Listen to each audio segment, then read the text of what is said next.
but hugely the popular series Drive to Survive. I had to binge the damn thing. I watched it.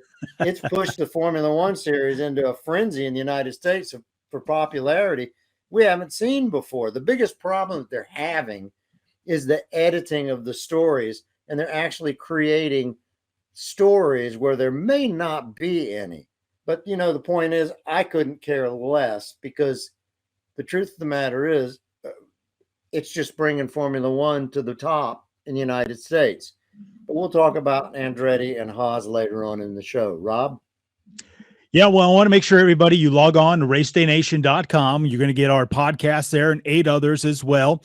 You're also going to find some great stories from TobyChristie.com. We've partnered with him. We're going to be doing some stuff with those guys here in the near future.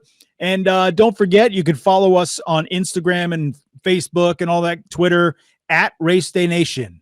And you can follow me at Rob D'Amico. That's ROBDAMICO. And Michele, where can they follow you? They can find me at Michele Rahal. That's MICHELE RAHAL and the number 9, which I still can't figure out. But nonetheless, that's where you can find me on Instagram.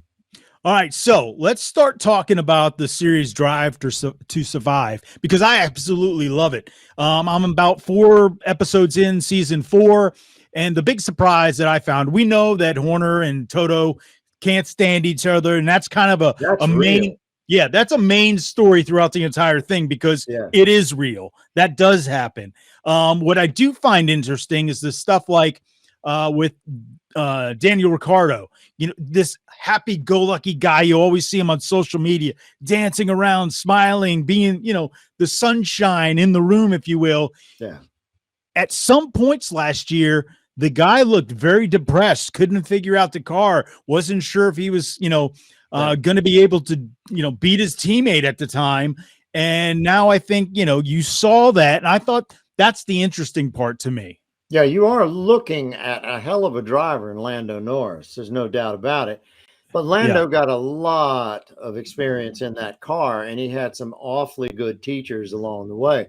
Ricciardo, when you find somebody that has that, that type of personality, that it's outgoing, it's funny, they're having a great time. Those are the kinds of people that can have highs and lows in their personalities. And, when you begin to doubt yourself, that's a bad thing. So, and this week he's got, he may have a replacement for the Bahrain Grand Prix because he's tested positive for COVID-19. And Piastri, who dominated Formula 2 last year, is one of Alpine's stand-in drivers, reserve drivers, but Al offered him as a replacement for Ricciardo if Ricciardo's still sick come next week. If he can't make that, get in the car and make that drive, then they'll put Piastri in the car. And which I think that's I think it's a fantastic choice. The guy should have been in Formula 1. I mean, he didn't just win in Formula 2, he dominated. And whenever you dominate something like that, you deserve it.